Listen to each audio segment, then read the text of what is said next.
할렐루야. 아멘. 하나님의 크신 은혜가 여러분들에게 있으시길 바랍니다. 말씀을 듣는 가운데 영적으로 깨달아지고 또 영육간에 하나님의 강건함을 잊고 회복되어지는 복된 시간 되시기를 바랍니다. 같은 본문 같은 제목으로 오늘 두 번째 말씀의 시간을 저희가 갖습니다. 지난주에는 두 가지를 말씀드렸습니다.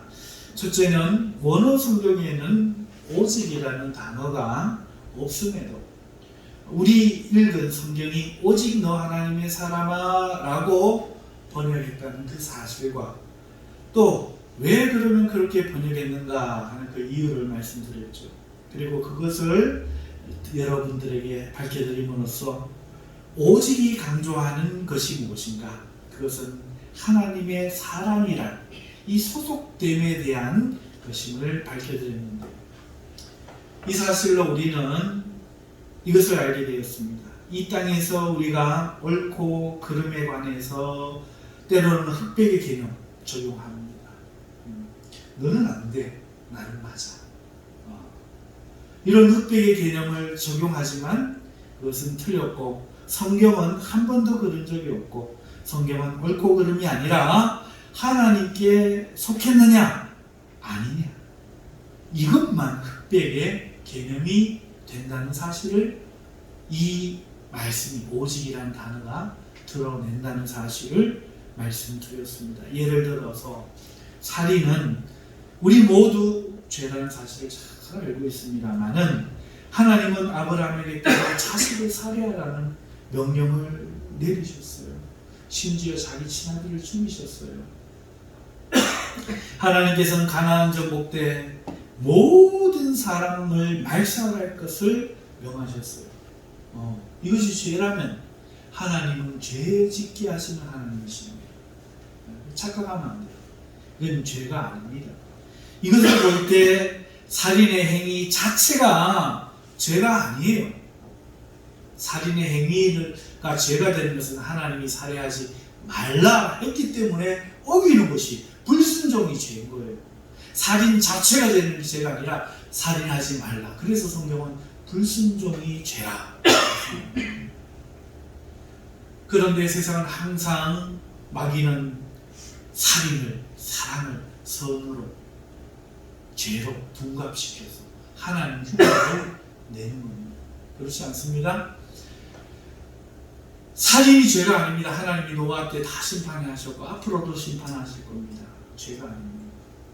살인이 죄가 아니라 하나님이 하나님의 백성들에게 너희는 살해하지 말고 살아라 했기 때문에 살해하는 불순종이 죄인 겁니다.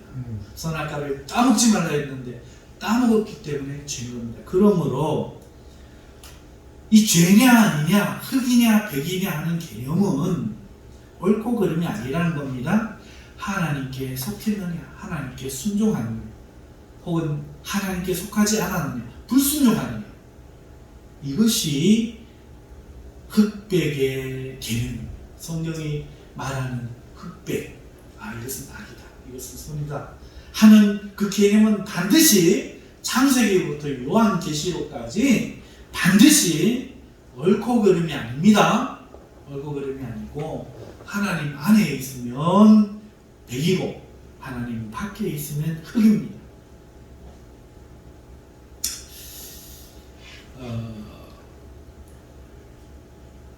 하나님께 속하지 않은 모든 것에 대해서 그것이 절대적으로 어둠이요 악임을 성경이 말하고 있고, 그것이 바로 마귀인 겁니다. 마귀가 자기 딴에 아무리 의를 행해도 그것은 의가 될 수 없는 겁니다. 그러므로 우리는 이 땅에서 어떤 옳고 그름, 선과 악에 대해서도 항상 성과 빛에 우리는 속하기를 물론 힘써야 하겠지만 무엇보다도 힘쓸 것은 우리가 주님 안에 있는 것입니다.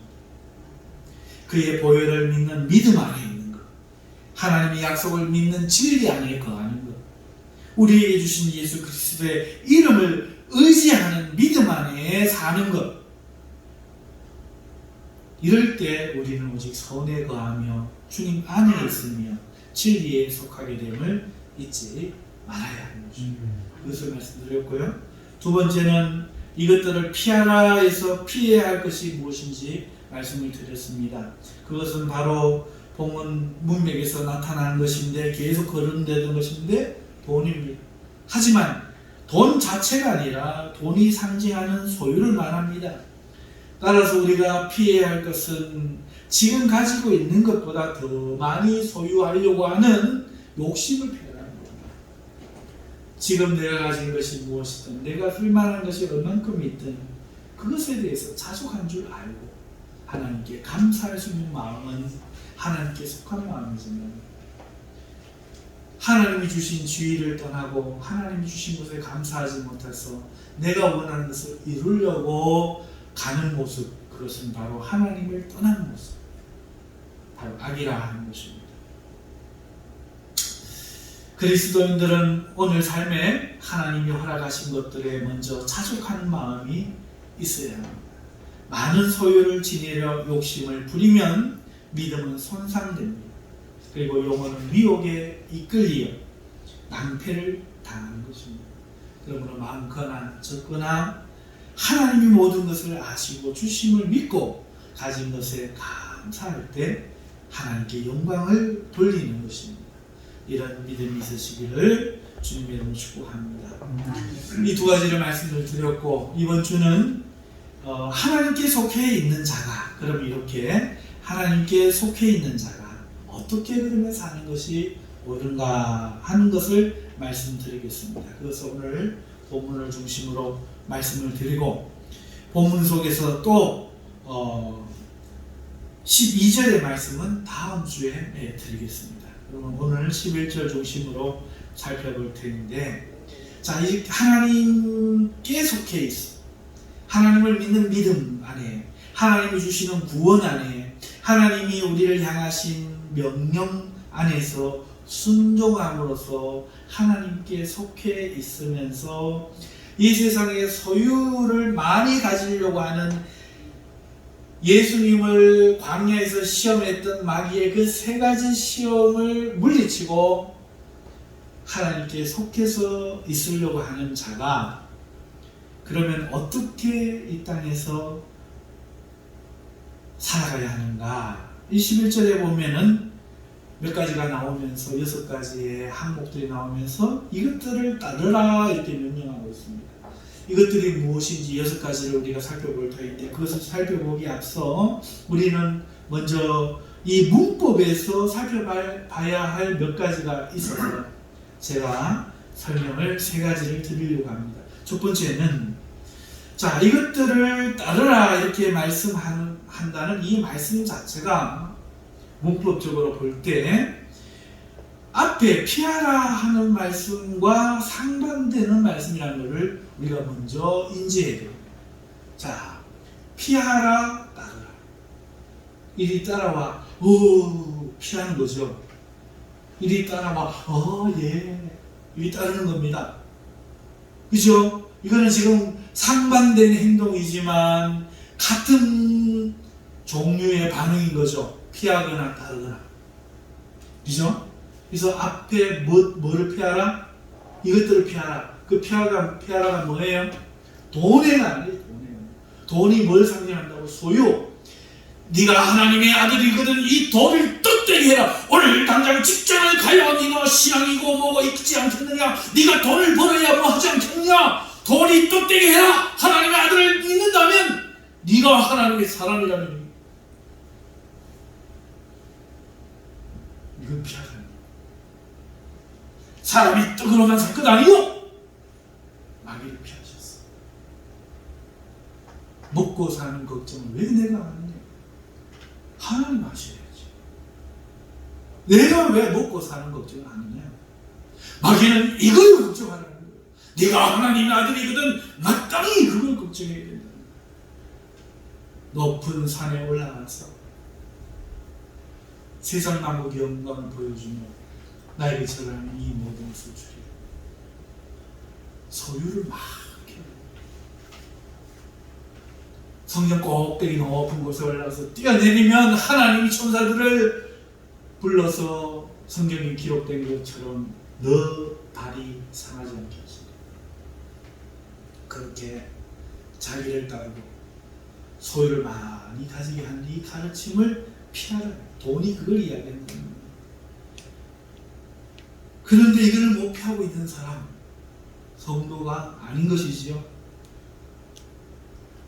그러므로 우리는 이 피하라와 함께 반대로 이것들을 따르라. 피하기만 하고 막 도망만 다니고 쫄쫄 굶다가 그냥 있으라, 그 얘기가 아니란 거죠. 피하라와 따르라가 지금 동시에 주어지고 있다는 이 사실을 첫 번째. 두 번째는 이 문법에서 무엇을 볼 수 있느냐 하면은 이 따르라 피하라가 똑같이 명령형인데 현재형이라는 거예요. 그러니까 동시 개념이에요. 뭐뭐 하면서 뭐뭐 한다, 이런 개념이에요. 동시에 소유는 피하면서 동시에 이것들은 따르는 거예요. 아이고, 한 번 피하면 되는 거, 이게 아닙니다. 계속해서 진행형이라는 거예요. 상반되면서 현재형이면서, 현재형은 지속형이기 때문에 지속되는 명령, 죽는 날까지, 주님께 부름 받는 날까지 계속해서 소유를 많이 가짐으로써 만족하고 행복하려고 하는 세상의 이 요구를 피하면서 오늘 소개되는 6가지 이 개념들을 지속해서 피하라 하는 명령이라는 것이 두 번째. 세 번째 우리가 살펴볼 것은 이 6개의 항목이 접속사가 없이 단어가 단수 역적으로 무엇에게라고 기록되어 있다는 겁니다. 그러니까 의에게, 경건에게, 믿음에게, 사랑에게, 인내에게, 온유에게 이렇게 되어 있고, 제일 앞에 너는 이것들을 따르라, 이렇게 명령되어 있다는 겁니다. 그러니까 어느 것이 주절이고 상위 개념이고 하위 개념 이런 게 없이 똑같이 동등한 조건으로 6가지를 수단의 역격이 목적으로 돼서 이것들을 따르라, 이렇게 같은 개념으로 말하고 있다. 그러니까 이 6가지는 다 중요하다 하는 것입니다. 뭘 피하면서? 소유를 많이 하여 세상에 많이 가져서 내 이름을 높이려고 하는 나라는 이것을 피하면서 동시에 이 6가지를 모두 동등하게 따라라, 이렇게 말하고 있다는 이 3가지 사실을 우리가 먼저 짚어보면서 이제 6가지 덕목, 우리가 하나님께 소속된 사람이 무엇을 따라야 하는지 우리가 살펴보도록 하겠습니다. 첫 번째는 의입니다. 의와라고 말하고 있는데 이 의는 디카이수네라는 것으로, 이 디카이오스, 의로운이라는 형용사에서 비롯된 명사입니다. 무슨 말인가 하면은 의로움이라는 것이죠. 의로운 사람 할 때 사람을 수식하는 의로운이 아니고 자체로 의로움, 명사 하나의 개념이 된 말이라는 거죠. 자, 네가 그러면 의를 따르라 하는 말은 뭘까요? 자, 의가 뭡니까? 우리가 질문해보지 않을 수 없지.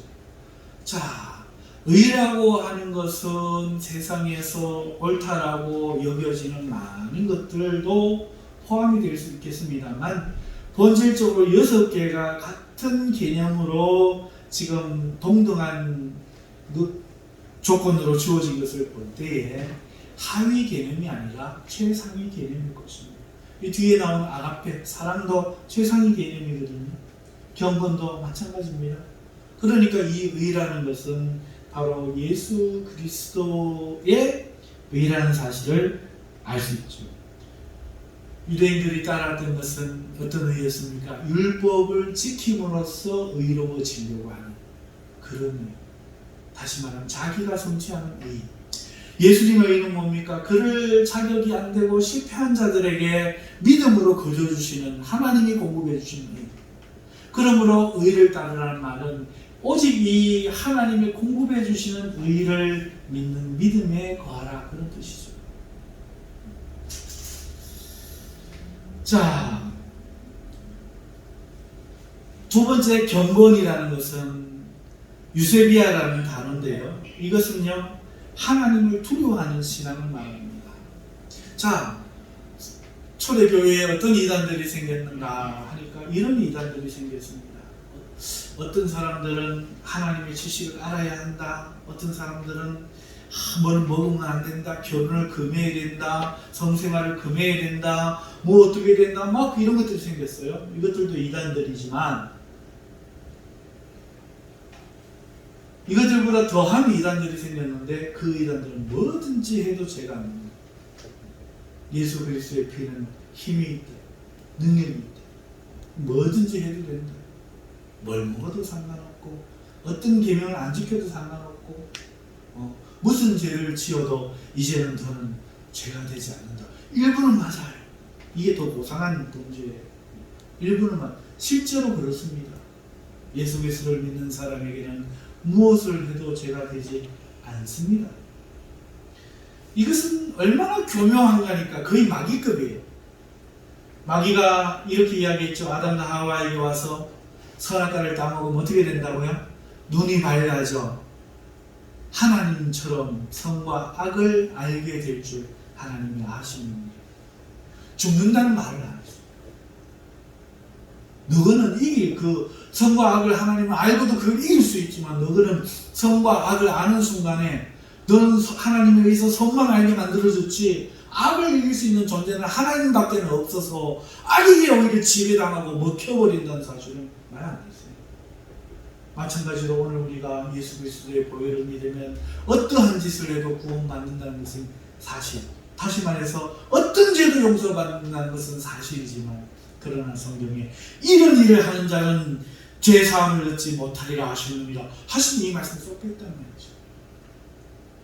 다시 말해서 경건이라는 것은 그렇기 때문에 구원해 주신 그 하나님의 사랑을 소위 말하는 자신 있는 믿음이랍시고 자기의 삶을 망령되게 하는 그러한 상태를 말합니다. 하나님을 안 두려워하는 거예요. 하나님이 용서하시고 사랑하신다고 해서 오늘 우리 삶을 태만히 여기고 경홀히 여기고 그렇게 마음대로 살아가는 이단들이 생겼다. 이것이 얼마나 무서운 죄인지 몰라요. 그래서 그러한 태도는 반드시 심판받는다. 성경에 기록되어 있는 것이죠. 그러니까 첫 번째는 예수 그리스도로 말미암아 하나님이 공급해 주시는 의, 너희가 성취한 의가 아니라 죄인이 회개하고 하나님 살려주시옵소서 하고 할 때에 그저 주시는 그 의를 따르고 두 번째는 그렇다 할지라도 이제 나는 자유다 하고 마음대로 방종되기 전 하나님을 향해서 나는 하나님 당신이 이렇게 하실 줄 믿습니다. 이런 짓 하는 사람 아니라고. 적어도 하나님의 사람인데 뒤지게 맞아야 되구나. 아니면 아예 아니라고 해요. 여러분, 하나님을 두려워하는 신앙이 있죠. 하나님을 향해서 사랑만 느끼는 사람이 있어요. 우리 아버지, 따뜻하신 아버지. 성경의 어느 성경의 위인을 찾아가지고 그런 사람은 한 사람만 되면 내가 앞으로 설교 안 하겠습니다. 그런 사람이 없어요. 바울도 그런 적이 없어요. 그런데 오늘날 어찌하여 성도들이 하나님에 대해서 그렇게 무례하고 함부로 할 수 있고, 아니요, 당신은 가장 하나님을 두려워하지 않는 사람은 하나님의 사람이 아닙니다. 심판을 받는 거예요. 하나님 우리의 죄를 불쌍히 여기셔서 용서하시는 것이지 나를 만만하게 대할 수 있는 자격을 부여하신 게 아닙니다. 결과하고 다를 때 불간자. 또 왜 그런 줄 압니까? 만만해서 그런 거예요. 특히 이것은 대한민국 사람들이 받을 심판입니다. 미국에 가보세요. 다리 꼭 앉았습니다. 예배할 때. 그 사람들을 절대로 심판 안 받습니다. 왜 그런 줄 아십니까? 대통령 앞에 가도 그 짓을 해요. 그러니 하나님 앞에 그 짓을 해도 그것은 죄가 안 됩니다. 왜? 그것을 악한 마음으로 하는 게 아니에요. 그러나 부모님 앞에서 이렇게 못하는 사람이, 대통령 앞에 가서 이렇게 못하는 한국 사람이 예배당에 와서 그 짓을 한다면 그 사람은 병든 사람입니다. 자세를 바르게 하고 의관을 갖춰 있고 하나님을 만만하게 생각하시면 안 됩니다. 이것이 유세비입니다. 경건입니다. 그래서 이스라엘 백성 중에 하나님의 1등 가는 제자인 12제자들 중에 베드로, 요한, 야고보도 하루에 3번 성전에 가서 이스라엘 사람들 지금 하듯이 똑같이 크게다가 얼굴을 대고 기도했습니다. 왜? 허리를 굽혀 땅에 흙에 입을 맞추는 것, 그것이 그들의 경건이었기 때문에. 예수님도 금하신 적이 없고 바울도 금한 적이 없어요. 그런데 누가 교회에 와서 드러나는 옷을 입고 여자들은, 남자들도 딱 달라붙는 바지 입고 오지 마세요. 사랑하는 성도 여러분, 하나님을 두려워하죠. 의관부터 말, 그리고 행동, 교회 안에서의 삶, 이것이 바로 경건을 따르라. 지속적으로 계속해서 하나님 때문에 목회자를 두려워 여기고, 하나님 때문에 장로를 두려워 여기고, 하나님 때문에 연약한 사람을 홀대하는 것을 두려워 여기고, 하나님을 함부로 여기는 사람, 이미 믿음에서 떠난 사람입니다. 세 번째는 무엇을 따라야 됩니까? 믿음입니다. 이 믿음은 피스티스, 그 뜻은 신뢰, 확신, 확실성, 확고한 확신 등을 말합니다. 여러분, 믿음을 따른다 할 때 이러한 의미를 가지고 있지만, 그럼에도 이 믿음의 의미, 본질을 잘 드러내는 말은 여기에서 말할 수 있는 것이 아니고 히브리서 성경이 말해주고 있습니다. 히브리서 11장 6절에 믿음이 없이는 하나님을 기쁘시게 하지 못하나니 라고 믿음에 대해서 이야기하고 있습니다. 그러면서 그 다음에 뭐라고 말하고 있는가 하면은, 하나님께 나아가는 자는 반드시 그가 계신 것과 또한 그가 자기를 찾는 자들에게 상 주시는 이심을 믿어야 할지니라, 이렇게 말하고 있는데, 여기에 믿음의 두 가지 속성이 잘 드러납니다. 첫 번째는 하나님이 계시는 것과, 즉 하나님을 인정하는 것이 믿음이라는 것입니다. 하나님이 계신다는 것을 확신하고 그 하나님을 신뢰하고 확고한 확신을 가지고 여호와를 내 삶에 인정하는 것.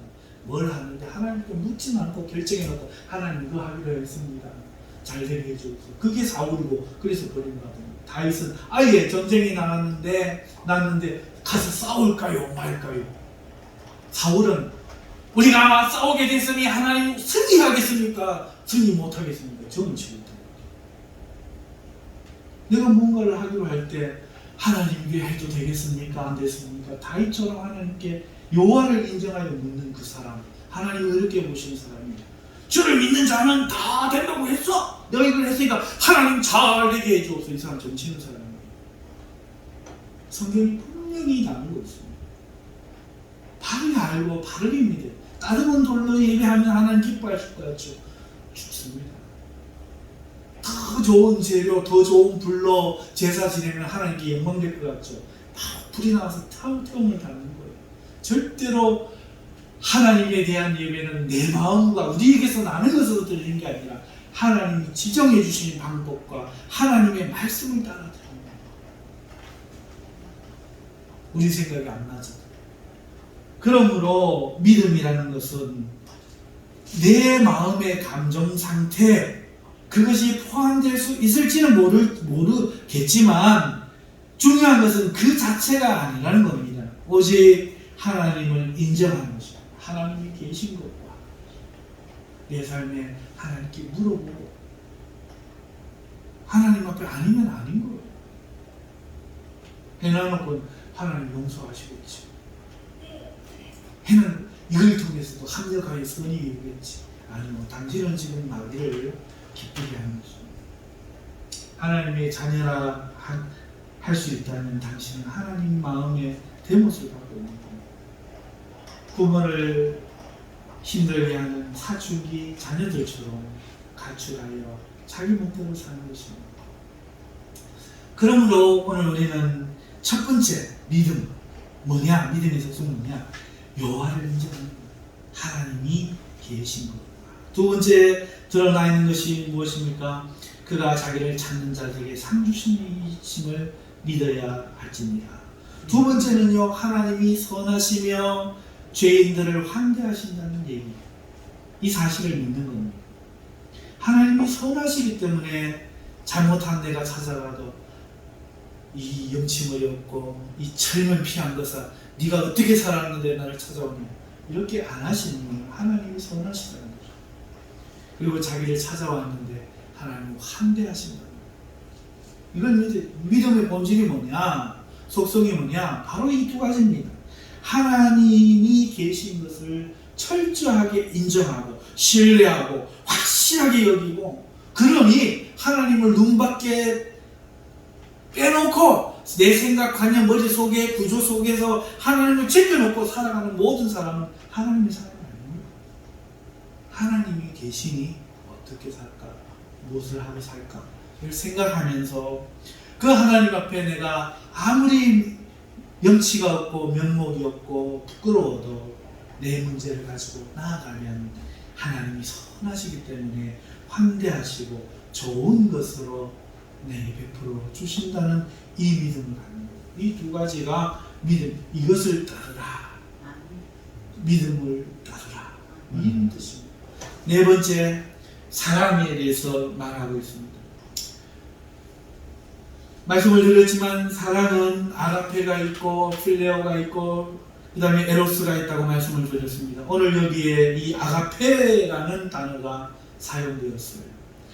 여러분, 로마서 강의를 할 때에 제가 이 세 가지 사랑이 차이점이 있다 말씀드렸습니다. 어떤 목사님이 잘못해가지고 에로스는 하나님의 사랑, 필레오는 친구의 사랑, 에로스는 연인의 사랑, 아가페는 하나님의 사랑, 이렇게 설교를 해서 우리 대한민국 국민 성도들이 대부분 이렇게 알고 있다고 말씀을 드렸는데 잘못됐다고 말씀을 드렸습니다. 그게 아닙니다. 아가페든 필레오든 에로스든 그것은 열정의 차이입니다. 열정의 차이. 아가페도 하나님께, 필레오도 하나님께, 에로스도 하나님께 다 사용되는 단어예요. 그래서 하나님이신 예수님은 친히 자기 제자 베드로에게 네가 나를 아가페 하냐 필레오 하냐 물으신 거예요. 그런가 하면 아가서에서는 에로스의 사랑이 하나님을 향해서 나타나는 거예요. 열정의 차이는 말이죠. 종류의 성질의 차이도 없는 게 아니라 조금은 있지만 열정, 순수한 마음으로 사랑을 구하는 것, 이것이 바로 아가페거든요. 그러나 조금은 거리를 두고, 그러나 조금 더 연인적으로 자기 좋은 것을 구하는 에로스, 이것도 하나님을 향한 어떤 사람들의 신앙의 형태인 겁니다. 그래서 아가페를 따르라 할 때 이 아가페가 사용되었다는 말은 무슨 말인가 하면은 이 열정적인 사랑을 쫓아 살아라는 거예요. 의를 쫓고 하나님의 아들 예수 그리스도를 믿음으로 우리에게 주시는 그 예수 그리스도의 그 의를 우리의 의로 삼기로, 다시 말하면 오늘 내 행위로 의로워지려고 하지 말고 내 자신을 의롭게 포장하려고 하지 말고 나는 죄인인데 하나님이 의를 주신다는 이 사실을 가지고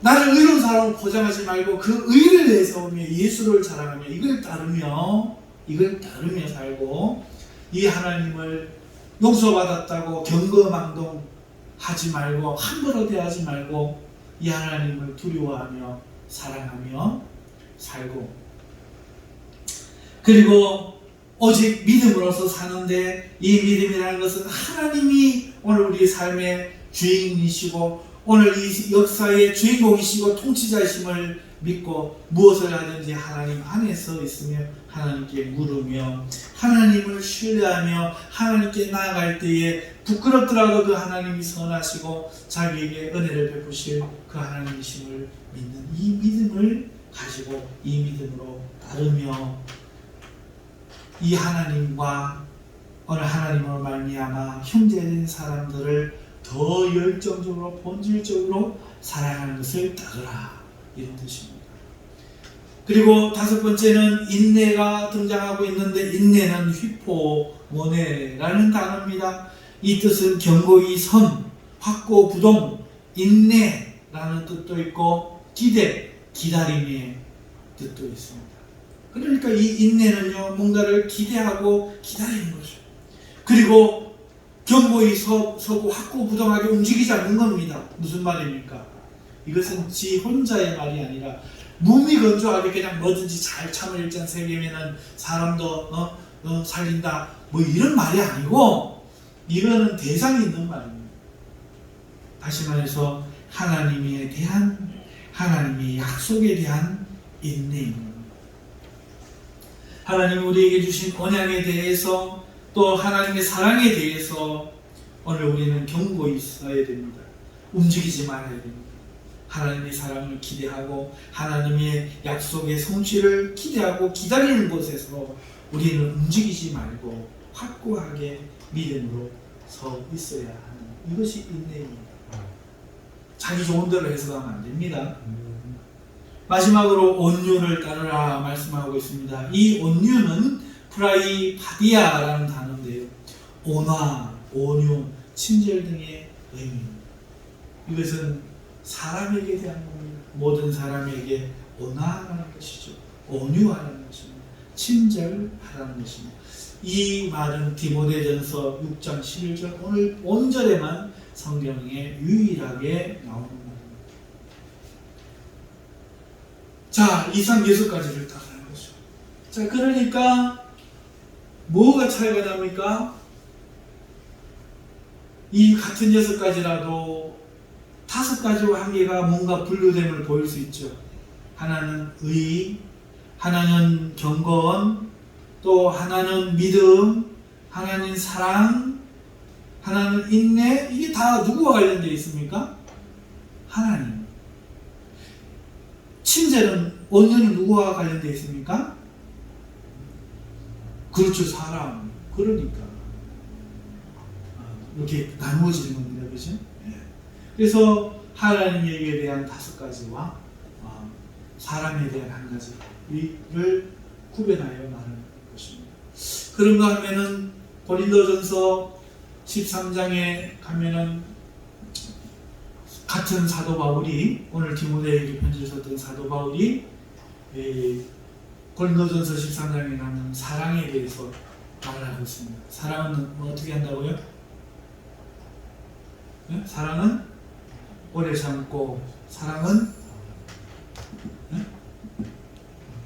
오래 참고, 사랑은 사랑. 그러면 성경의 9가지 열매 해봅시다. 아이고, 성경의 9가지 열매 해봅시다. 성경의 9가지 열매는 사랑과 희락과 또 화평과 또 오래 참음과 또 자비와 양성과 그 다음에 충성과 온유와 절제니 이와 같은 법을 막을 법이 길이 없느니라 했죠. 자, 이 성경의 9가지 열매를 볼 때에 사랑과 희락과 화평은 뭡니까? 하나님에 대한 거잖아요. 하나님을 사랑하지 않던 사람이 하나님을 사랑하게 되는 겁니다. 성령 때문에. 그리고 희락, 하나님을 안 기뻐했는데, 전에는 두려워만 했는데, 무화과나무 밑에 숨었는데, 자기 길로 갔는데, 이제는 하나님을 기뻐하고 하나님과의 비로소 평화가, 나 이제 안심하네, 화평한 평화가 이루어졌단 말이에요. 이게 되고 나니까 이제 형제들을 향해서 사랑을 향해서도 전에는 못 찾던 사람이 오래 참게 되고, 자비하게 되고 용서하게 되고 그 다음에 그 양선 그 사람을 세워 그 사람 이름을 세워주고 높여줄 줄 알게 되고 자기 자신을 향해서 충성되고 온유하고 절제할 수 있는 하나님과 사람과 자기에게 나타난 성경의 3가지 방향의 열매가 성경의 9가지 열매는 그거 자기의 좋은 대로 막 해석하는 게 아니에요. 그게 다 성경에 다 있는 겁니다. 자, 마찬가지로 오늘도 마찬가지죠. 자기 좋은 대로 뭐 온유는 이런 걸 거야 뭐 생각하는 게 아니고 이 말씀은 이런 것이다 이렇게 생각하는 게 아니고 성경이 지지해주고 있는 성경이 말해주고 있는 말씀에 따라서 생각을 하면서 볼 때에 5가지는 하나님께 대하여 1가지는 형제에 대하여 말하고 있다. 누가?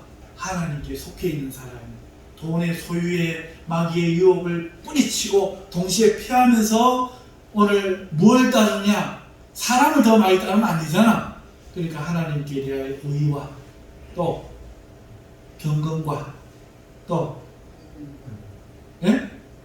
믿음과 또 사랑과 또 그렇지 인내를 통해서 이것들을 하나님과 향하여 따르면서 내 주변의 형제들에 대하여 친절함을 또 따르면서 주객이 전도되지 않도록 이렇게 권면하거든. 자, 그러면 오늘 이 말씀을 오늘 우리에게 적용합시다. 오늘 어떻게 사셨습니까? 오늘도 소유의 그걸 가지려고 노력하며 사셨습니까? 아니면 그런 욕심을 가지고 누군가가 내 이익을 취하려고 할 때에 누군가에게 내 것을 나누어줘야 될 상황이 생겼을 때 소유의 많고 적음이 아니라 그런 욕심에 대한 마음을 피하면서 오늘 하나님이 나를 구원하신 이 죄사함을 해주신 이 기쁨을 안고 그 의를 세상에 선전하며 하나님을 두려운 줄 알며 하나님을 사랑하며 믿음을 가지고 하나님을 인정하고 하나님께 아뢰며 그리고 하나님의 약속을 바라는 이 믿음에서 굳건히 있어서 내가 누군지를 알고 움직이지 않으며 오늘 만나는 모든 사람들에게 친절히 대하며 살기를 힘쓰셨습니다. 이 의식이 있는 사람과 없는 사람은 완전히 다른 거예요.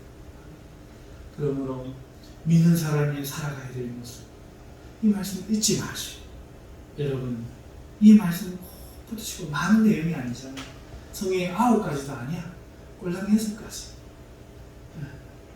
그런 걸 기억하시고 피하는 것도 몇 개의 육신의 육의 열매는 어둠의 열매는 이렇게 많은 게 아니야.